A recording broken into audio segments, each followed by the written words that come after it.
नमस्कार, आर्य न्यूज देख रहे हैं आप। मैं हूं आपके साथ पल्लवी सिंह। रुक करेंगे छत्तीसगढ़ और मध्य प्रदेश की खबरों की ओर। शुरुआत करते हैं छत्तीसगढ़ से, जहां पर अक्षय तिहार यानी कि अक्षय तृतीया माटी पूजन दिवस के रूप में मनाया गया। इस मौके पर मुख्यमंत्री भूपेश बघेल का अलग ही अंदाज देखने को मिला है। यहाँ मुख्यमंत्री भूपेश बघेल यहाँ पर पारंपरिक धोती कुर्ता पहनकर सीएम बघेल कृषि विश्वविद्यालय पहुंचे, जहां उन्होंने ट्रैक्टर से खेत की जुताई की और बाड़ी में धान, लौकी, कुम्हड़ा और तोरई के बीजों का रोपण किया है। सीएम बघेल ने परिसर में बनाई गई लघु वाटिका में कुएं का पूजन भी किया। साथ ही माटी पूजन दिवस पर सीएम ने समारोह में उपस्थित सभी लोगों को धरती मां की रक्षा करने की शपथ दिलाई है। इस मौके पर प्रदेश के मुख्यमंत्री ने कहा है कि खेती किसानों में पानी का विशेष महत्व होता है। हमारी माटी, जिसे हम माता भैया कहते हैं, उसकी रक्षा करेंगे। हम अपने खेत, घरों और बगीचों में जैविक खाद का उपयोग करेंगे। हम ऐसा कोई काम नहीं करेंगे जिससे माटी और जल में या पर्यावरण में खराबी हो। और ऐसे में सीएम भूपेश बघेल ने यह भी कहा कि हम भूमि में नुकसानदेह रसायनों का प्रयोग नहीं करेंगे। सीएम बघेल ने इस दौरान कहा है कि खेती के लिए यह सबसे उत्तम समय है। किसान बड़ी मेहनत से खेती करते हैं और जमीन को बनाते हैं और उसका ध्यान रखते हैं। अगर हम धरती माँ की सेवा करेंगे तो धरती माँ भी हमारा ध्यान रखेंगी। इसी बीच छत्तीसगढ़ में उग्रवादी प्रभावित नारायणपुर जिले में बुधवार को नक्सलियों के साथ मुठभेड़ में जिला रिजर्व गार्ड का एक हेड कांस्टेबल शहीद हो गया है। पुलिस महानिरीक्षक बस्तर रेंज के सुंदराराज पी ने बताया है कि इस झड़प में छोटे डोंगर थाना क्षेत्र के तलार गुफा मुंगारी इलाके में जंगल में सुबह करीब 8:15 बजे ये मुठभेड़ हुई, जब विभिन्न सुरक्षा बलों की एक संयुक्त टीम तलाशी अभियान पर निकली थी। पुलिस महानिरीक्षक ने कहा है कि डीआरजी और भारत तिब्बत सीमा पुलिस से संबंधित कर्मियों के संयुक्त दस्ते ने मंगलवार को नारायणपुर में दंतेवाड़ा अंतर जिला सीमा पर पल्ली बरसोर अक्ष के साथ अभियान शुरू किया था। यह भी कहा गया है कि जब डीआरजी का एक गश्ती दल बुधवार की सुबह तुलार गुफा और मुंगारी के बीच जंगलों की घेराबंदी कर रहा था, तो उस वक्त उग्रवादियों के एक समूह ने उस पर भारी गोलाबारी की। इसके बाद मुठभेड़ शुरू हो गई।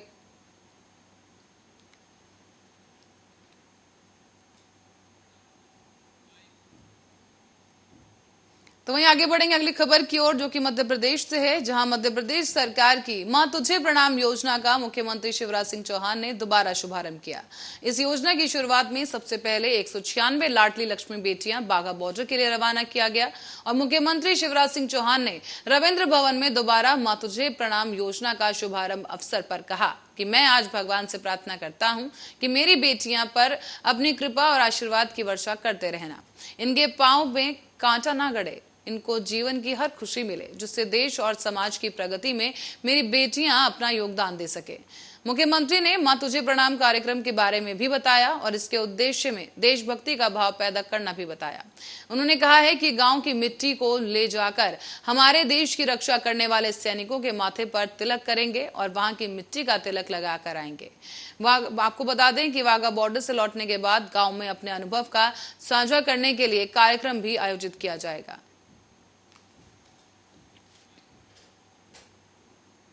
और इसी बीच जांजगीर चांपा जिले में इन दिनों रेत माफियाओं के हौसले और भी ज्यादा बुलंद होते नजर आ रहे हैं। यहाँ आपको बता दें कि अधिकारियों के संरक्षण में माफिया खुलेआम नदियों से रेत का उत्खनन कर रहे हैं।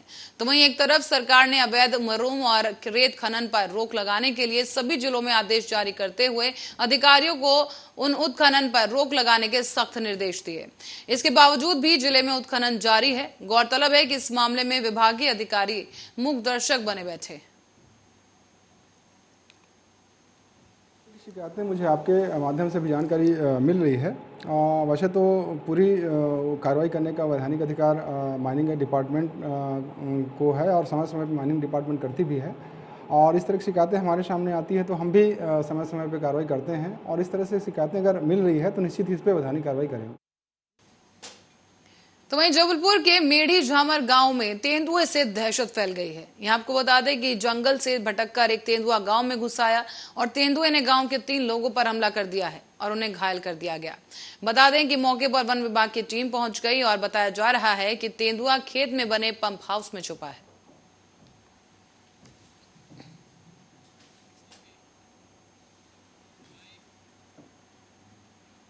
खबर जबलपुर से है, जहां जबलपुर के कलोन गांव में नाबालिग विवाह को अंजाम दिया गया। यहां आपको बता दें कि 15 साल की बालिका का विवाह पावला निवासी के साथ करवाया जा रहा था, जिसकी सूचना महिला बाल विकास अधिकारी और पुलिस को मिली। इसके बाद नाबालिग का विवाह रुकवाने के लिए महिला बाल विकास अधिकारी, एसडीएम और पुलिस की पूरी टीम मौके पर पहुंची। तो वहीं नाबालिग का विवाह दोनों पक्षों को समझाते हुए रुकवा दिया गया।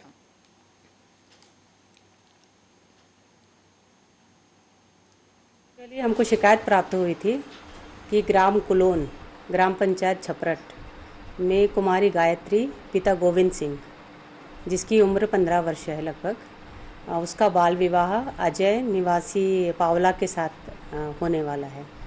चूँकि ये नाबालिग है, 15 साल की है, तो इसका विवाह रुकवाना था हमको। तो जैसे ही हमको शिकायत प्राप्त हुई, हम तत्काल मौके पे पहुँचे। हमारे सहयोग में पुलिस टीम भी शेखपुरा से पहुँची और हमने मौके पे। और इसी बीच मुस्लिम समुदाय द्वारा एक माह से रोजे में पाबंदियों से रखने के बावजूद आज ईद का त्योहार जो है धूमधाम के साथ मनाया गया। और इस दौरान सुबह से ही मुस्लिम समुदाय के लोग शहर की अलग अलग मस्जिदों में जाकर ईद की नमाज अदा करते हुए नजर आए। उसके बाद एक दूसरे को गले लगाकर आपसी भाईचारे का संदेश देकर ईद मुबारक दी गई। बताया गया है कि ईद की मुख्य नमाज रानीताल स्थित आगा चौक मस्जिद में अदा की गई, जहां सैकड़ों की संख्या में मुस्लिम भाइयों ने मुफ्ती अंजाम मध्य प्रदेश मौलाना मुशाहिद कादरी के साथ नमाज अदा की। इसके साथ ही मुफ्ती आजम मध्य प्रदेश के देश और प्रदेश में अमन और शांति के लिए अल्लाह से दुआ मांगते नजर आए।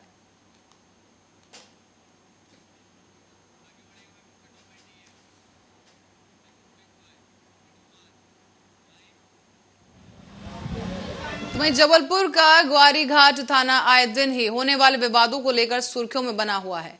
यहां शराब तस्करी, जुआ सट्टा और मारपीट समेत कई वारदातें हो रही हैं, लेकिन इन अपराधों पर थाना पुलिस का कोई नियंत्रण नहीं दिखाई दे रहा। देर रात को ऐसे ही एक विवाद में एक महिला को बंदूक की गोली छूकर निकल गई।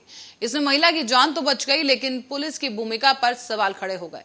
दरअसल ग्वारी घाट थाना क्षेत्र में जिलहरी गांव में सोमवार की रात को एक शादी समारोह था, जिसमें अमर और आरती शामिल होने पहुंचे थे। और इस समारोह के दौरान खाना खाते समय दो युवकों के बीच कहासुनी हो गई।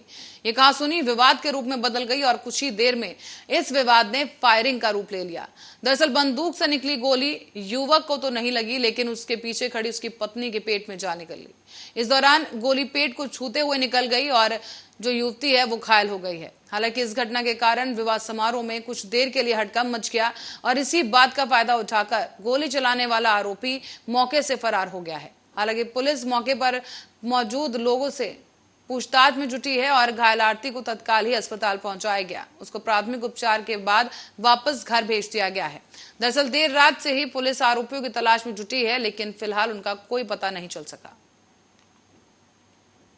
सर, ये गौरी घाट में गोली चली कल रात को थाना गौरी घाट के जिलहरी में घटना हुई है। घटना ये है कि एक व्यक्ति शादी में गए थे और वो सब एक दूसरे के जान पहचान के हैं, आरोपी और फरियादी।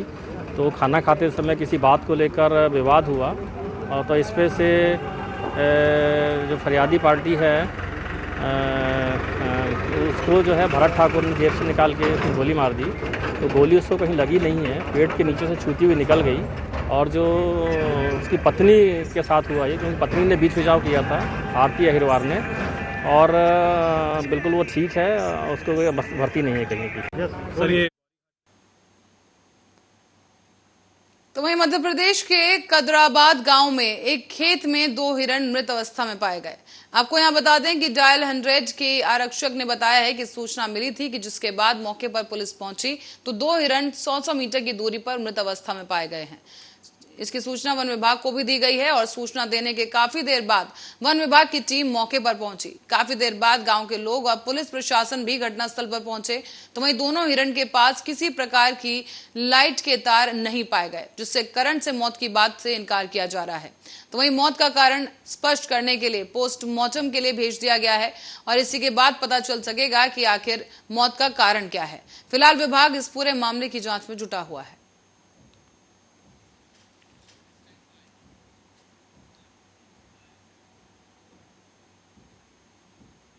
और इस बीच मुख्यमंत्री शिवराज सिंह चौहान की अध्यक्षता में बुधवार को वल्लभ भवन में कैबिनेट की एक बैठक आयोजित की गई। यहां आपको बता दें कि बैठक में कई अहम प्रस्तावों को मंजूरी मिली और प्रदेश सरकार ने मंदिर के पुजारियों को 5,000 रुपए मासिक मानदेय देने का फैसला किया है। तो साथ ही इस दौरान सामान्य वर्ग के निर्धन परिवार भी अब गरीबी रेखा की सभी योजनाओं का लाभ उठा सकेंगे। इस फैसले पर भी कैबिनेट की मोहर लगी है। बता दें कि प्रदेश में ऊर्जा संरक्षण के लिए मंत्रियों के बंगलों और सरकारी दफ्तरों पर सौर ऊर्जा यूनिट लगाने का फैसला लिया गया। कमेटी ने कोरोना काल में बिजली बिलों को माफ करने का अनुसमर्थन किया है और इस फैसले में 88 लाख परिवार लाभान्वित हुए।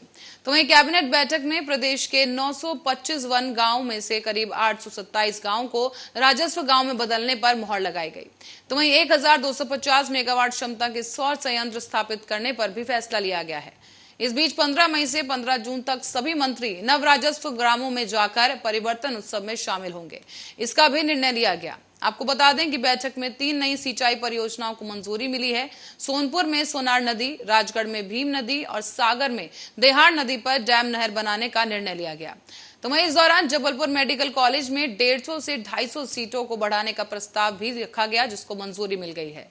बता दें कि किसानों को अब 0% लोन को आगे भी जारी रखने पर मंजूरी दे दी गई है। सिंगरौली में माइनिंग इंस्टीट्यूट खोला जाएगा। तो वहीं ओंकारेश्वर में आचार्य शंकराचार्य की 108 फीट ऊंची प्रतिमा लगाने के लिए 148 करोड़ रुपए की स्वीकृति भी दी गई है।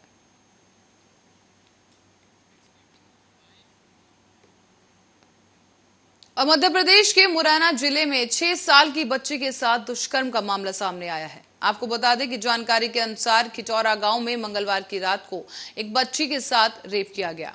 पुलिस ने बताया है कि बच्ची की उम्र करीब 6 साल है और मंगलवार की रात को करीब 8:30 बजे बच्ची पिता के लिए बीड़ी लेने दुकान पर गई थी। दुकानदार ने बच्ची को चॉकलेट का लालच देकर पीछे वाले कमरे में उसे ले गया, जहां आरोपी ने बच्ची के साथ दुष्कर्म किया है। बाद में बच्ची को वहां से भगा दिया गया। पीड़ित बच्ची किसी तरह रोते हुए अपने घर पहुंची, जहां परिजनों को उसने आपबीती सुनाई।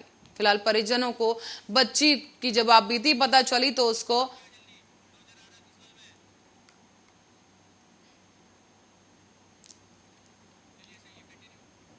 साथ ही आपको बता दें कि मासूम बच्ची को अस्पताल में भर्ती कराया है। और बता दें कि पुलिस ने बच्ची का बयान दर्ज कर आरोपी के खिलाफ दुष्कर्म और पॉक्सो एक्ट समेत कई धाराओं में मुकदमा दर्ज किया।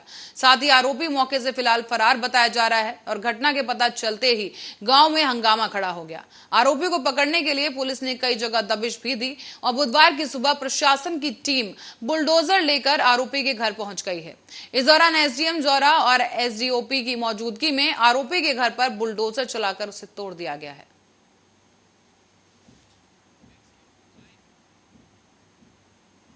रुक करेंगे अगली खबर की ओर। यहां मध्य प्रदेश में फिलहाल गर्मी से लोगों को राहत मिली है।